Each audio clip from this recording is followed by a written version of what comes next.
എല്ലാവർക്കും നമസ്കാരം. എല്ലാവർക്കും അഡ്വാൻസ്ഡ് ആയിട്ടുള്ള പെരുന്നാൾ ആശംസകൾ. അപ്പോൾ നമ്മൾ ഇന്ന് തയ്യാറാക്കുന്നത് ഒരു അടിപൊളി ബിരിയാണിയുടെ റെസിപ്പിയാണ്. ഹൈദരാബാദി സ്റ്റൈലിലുള്ള ഒരു അടിപൊളി മട്ടൻ ബിരിയാണിയാണ്. ഈ ഒരു രീതിയിൽ തന്നെ നിങ്ങൾക്ക് ചിക്കനും ബീഫും ചെയ്തെടുക്കാവുന്നതാണ്. വളരെ ടേസ്റ്റിയാണ്, അതുപോലെ തന്നെ ഉണ്ടാക്കാനായിട്ട് വളരെ ഈസിയാണ്. സാധാരണ ബിരിയാണിയെക്കാട്ടിലും ഈസിയാണ്.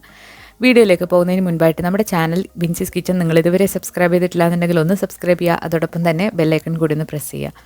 ആദ്യം തന്നെ നമുക്ക് ഈ ഒരു ബിരിയാണിക്ക് വേണ്ടിയിട്ടുള്ള മസാല തയ്യാറാക്കിയെടുക്കണം. അപ്പോൾ ഈ ഒരു ബിരിയാണിക്ക് ഒരു സ്പെഷ്യൽ മസാലയാണ്. അപ്പോൾ നമ്മൾ ആദ്യം ഈ ഒരു ഹോൾ സ്പൈസസ് എല്ലാം കൂടി ഒന്ന് റോസ്റ്റ് ചെയ്തെടുക്കണം.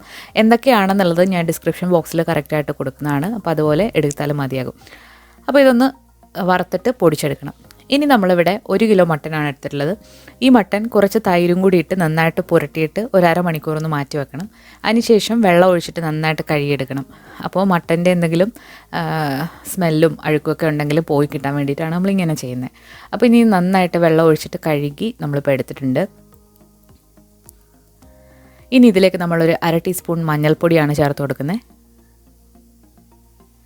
അതുപോലെ എരിവിനാവശ്യമായിട്ടുള്ള മുളക് പൊടി ഞാനിവിടെ വെറും 2 ടീസ്പൂൺ കാശ്മീരി മുളക് പൊടിയാണ് ചേർത്ത് കൊടുക്കുന്നത്. ബാക്കി നമ്മളിനി പച്ചമുളക് ചേർത്ത് കൊടുക്കും. അപ്പോൾ എരിവ് നോക്കിയിട്ട് നിങ്ങൾ ചേർത്ത് കൊടുക്കുക.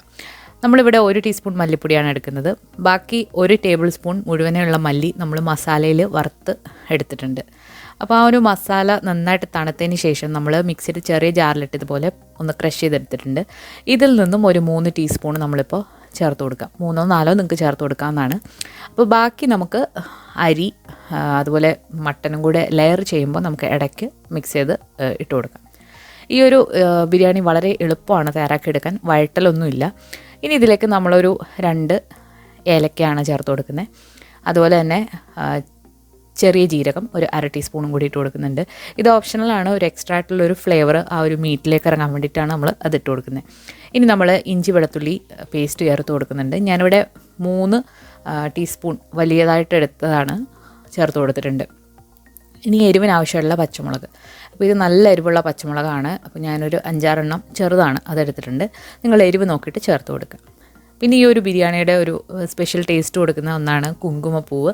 ഇതുണ്ടെങ്കിൽ ഒരു നുള്ള് ചേർത്ത് കൊടുക്കുന്നത് വളരെ നല്ലതാണ്. നല്ലൊരു കളറും കിട്ടും മസാലയ്ക്ക്.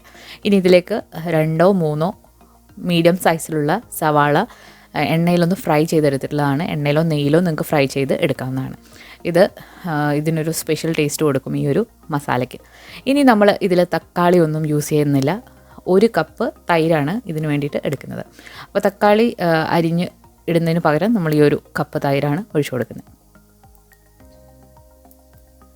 അപ്പോൾ നമ്മൾ ഈ ഒരു മസാല വഴട്ടുകയോ ഒന്നും വേണ്ട. നമ്മളിതെല്ലാം കൂടെ മിക്സ് ചെയ്തതിന് ശേഷം വേവിച്ചിട്ടാണ് എടുക്കുന്നത്. വളരെ എളുപ്പത്തിലുള്ളൊരു ബിരിയാണിയാണിത്. ഇനി ഇതിലേക്ക് ആവശ്യത്തിനുള്ള മല്ലിയില പുതിനയില ഇട്ട് കൊടുക്കാം. മല്ലിയിലയും പുതിനയില ഒരുപാട് കൂടിപ്പോയാൽ അതിൻ്റെ ഒരു ക്രാണം കാണും. അപ്പോൾ കുറച്ച് മാത്രം ചേർത്ത് കൊടുക്കും. ഇതിലേക്ക് ആവശ്യത്തിനുള്ള ഉപ്പും കൂടി ഇട്ട് കൊടുക്കുന്നുണ്ട്. ഉപ്പ് ആവശ്യത്തിന് ചേർക്കണം ഈ ഒരു ബിരിയാണിക്ക്. എന്നാൽ മാത്രമേ ആ ബിരിയാണി കുക്കായി കഴിയുമ്പോൾ നല്ലൊരു ടേസ്റ്റ് കിട്ടുള്ളൂ. ഇതിലേക്കൊരു പകുതി നാരങ്ങയുടെ നീര് ഒന്ന് പിഴിഞ്ഞൊഴിച്ചു കൊടുക്കാം. നാരങ്ങ നീര് ഇവിടെ ചേർത്ത് കൊടുക്കുന്നത് ഓപ്ഷണലാണ്. നിങ്ങൾക്ക് വേണമെന്നുണ്ടെങ്കിൽ ചേർത്ത് കൊടുത്താൽ മതി. ഇനി ഇത് കൈ കൊണ്ട് തന്നെ നന്നായിട്ടൊന്ന് മിക്സ് ചെയ്ത് നന്നായിട്ടൊന്ന് യോജിപ്പിച്ചെടുക്കണം. അപ്പോൾ തവിയൊക്കെ കൊണ്ട് മിക്സ് ചെയ്യുന്നതിനെക്കാട്ടിലും ടേസ്റ്റ് കൂടുക ഇതുപോലെ നമ്മൾ കൈ വെച്ചിട്ട് തന്നെ മിക്സ് ചെയ്ത് എടുക്കുമ്പോഴാണ്. ഇത് നന്നായിട്ട് മിക്സ് ചെയ്തതിന് ശേഷം മിനിമം 1 മണിക്കൂറെങ്കിലും നമ്മളിതൊന്ന് മാറ്റി വെക്കുകയാണെങ്കിൽ ഈ മസാലയ്ക്ക് ഇതിലേക്ക് പിടിച്ച് കിട്ടും. ഇനി തലേദിവസം തന്നെ ഇങ്ങനെ ചെയ്ത് വെക്കുകയാണെങ്കിൽ ഒന്നുകൂടെ നല്ലതാണ്. ഈ ഒരു മട്ടൻ ഞാനിനി 3 വിസിൽ മീഡിയം ഫ്ലെയിമിൽ ഒന്ന് പ്രഷർ കുക്ക് ചെയ്തെടുക്കാൻ പോവാണ്. മട്ടൻ്റെ വേവ് അനുസരിച്ചിട്ട് നിങ്ങൾക്ക് വിസിൽ തീരുമാനിക്കാവുന്നതാണ്. ഇനി ഇതിലേക്ക് വേണ്ട അരി എന്താണെന്ന് നോക്കാം. ഞാനിവിടെ എക്സ്ട്രാ ലോങ് ഗ്രെയിൻ ബസ്മതി റൈസാണ് എടുത്തിട്ടുള്ളത്. 3 കപ്പാണ് എടുക്കുന്നത്.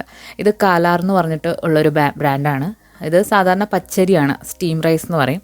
അപ്പോൾ ഇത് നല്ല നീളത്തിലുള്ള പച്ചരിയാണ്. അപ്പോൾ നല്ല നീളമുള്ള പച്ചരി ആണ് ഈ ഒരു ഹൈദരാബാദി ബിരിയാണിക്ക് ഏറ്റവും നല്ലത്. അപ്പോൾ നമ്മൾ 3 കപ്പ് എടുത്തിട്ടുണ്ട്. നന്നായിട്ട് കഴുകിയതിന് ശേഷം 30 മിനിറ്റ് ഒന്ന് കുതിർക്കാനായിട്ട് മാറ്റി വെക്കാം.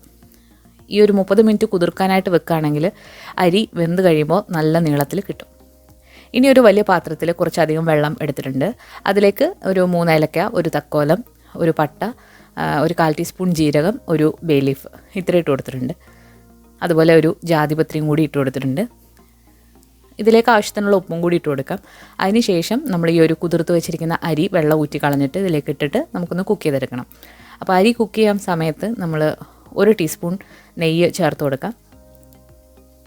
നെയ്യ് ഇപ്പോൾ ചേർത്ത് കൊടുത്തില്ലെങ്കിലും കുഴപ്പമൊന്നുമില്ല. എന്നാലും അരി തമ്മിലൊട്ടി പിടിക്കാതിരിക്കാൻ വേണ്ടിയിട്ടാണ് നമ്മൾ ഈ ഒരു നെയ്യ് ഇപ്പോൾ ഒഴിച്ചു കൊടുക്കുന്നത്.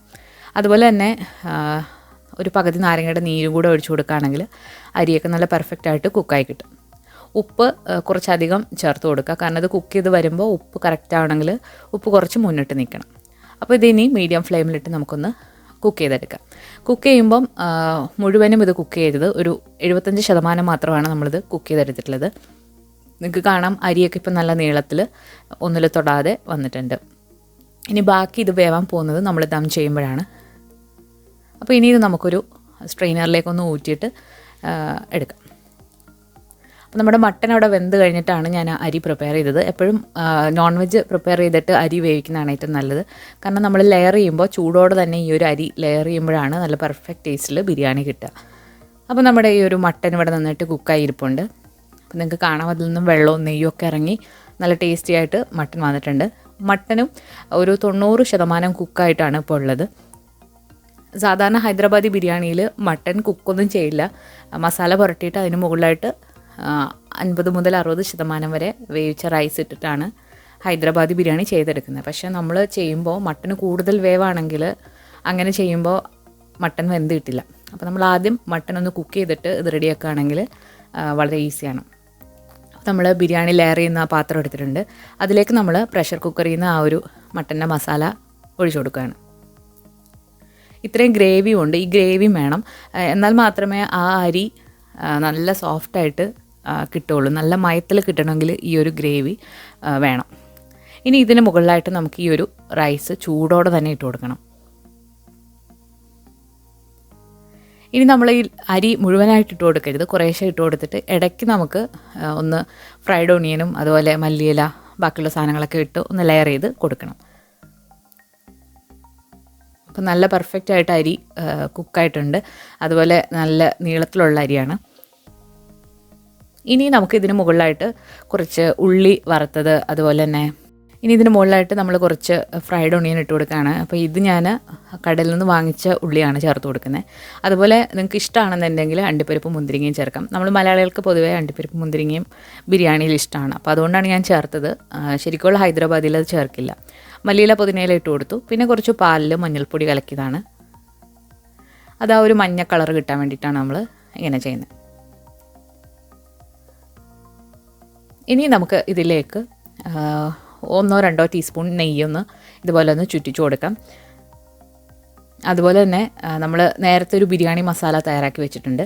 അതിൽ നിന്നും 1-2 പിഞ്ച് എടുത്തിട്ട് ഇതുപോലെ ഒന്നിങ്ങനെ സ്പ്രെഡ് ചെയ്ത് കൊടുക്കുകയാണെങ്കിൽ ആ ഒരു റൈസിലേക്കൊക്കെ നന്നായിട്ട് ഈ ഫ്ലേവർ ഒന്ന് ഇറങ്ങിക്കിട്ടും. ഇതിന് മുകളിലായിട്ട് വീണ്ടും നമ്മൾ അരി ഇടുക. അതുപോലെ തന്നെ നേരത്തെ ചെയ്ത പോലെ തന്നെ എല്ലാം ലെയർ ചെയ്ത് എടുക്കാവുന്നതാണ്.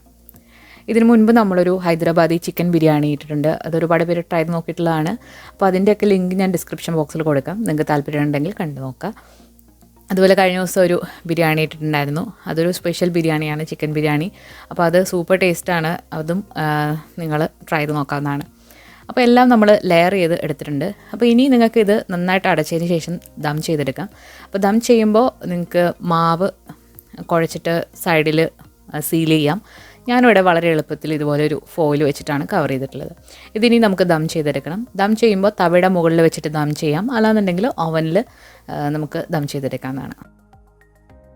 150 ഡിഗ്രിയിൽ 30 മുതൽ 40 മിനിറ്റ് വരെ ഇത് ബേക്ക് ചെയ്തെടുക്കാം. തവയിലാണെങ്കിൽ 30 മിനിറ്റ് തവയുടെ മുകളിൽ ഈ ഒരു പാത്രം എടുത്ത് വെച്ചിട്ട് മീഡിയം ഫ്ലെയിമിൽ നമുക്ക് ദം ചെയ്തെടുക്കാം.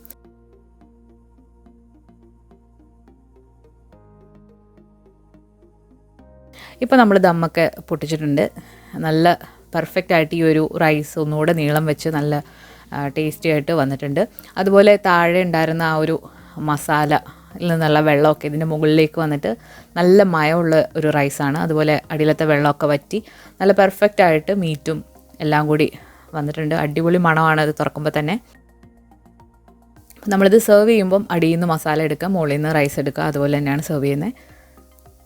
ഇത് ഇരിക്കുന്തോറും ഈ ഒരു ബിരിയാണിയുടെ ടേസ്റ്റ് കൂടുന്ന ഒരു അടിപൊളി ബിരിയാണിയാണ്. ഞാനിവിടെ ഒരുപാട് നെയ്യുള്ള മട്ടനല്ല എടുത്തിരിക്കുന്നത്. അപ്പോൾ ഒരുപാട് നെയ്യൊക്കെ ഉള്ള മട്ടൻ എടുക്കുകയാണെങ്കിൽ ഒന്നുകൂടെ അടിപൊളി ടേസ്റ്റ് ആയിരിക്കും. അപ്പോൾ ഈ ഒരു മട്ടൻ ബിരിയാണി റൈത്തയുടെ കൂടെയും സാലഡും പപ്പടമൊക്കെ കൂടെ അടിപൊളിയാണ്. അപ്പോൾ എല്ലാവരും ട്രൈ ചെയ്ത് നോക്കിയിട്ട് നിങ്ങളുടെ ഫീഡ്ബാക്ക്സ് അറിയിക്കുക. അതുപോലെ എല്ലാവരും ഫോട്ടോസൊക്കെ ട്രൈ ചെയ്തതിൻ്റെ നിങ്ങൾ സെൻഡ് ചെയ്ത് തരാവുന്നതാണ് നമ്മുടെ ഫേസ്ബുക്ക് പേജിലേക്കോ ഇൻസ്റ്റാഗ്രാമിലേക്കോ മെയിൽ ഐ ഡിയിലേക്കോ. അപ്പോൾ പുതിയൊരു റെസിപ്പിയുമായിട്ട് നമുക്ക് വീണ്ടും കാണാം. താങ്ക്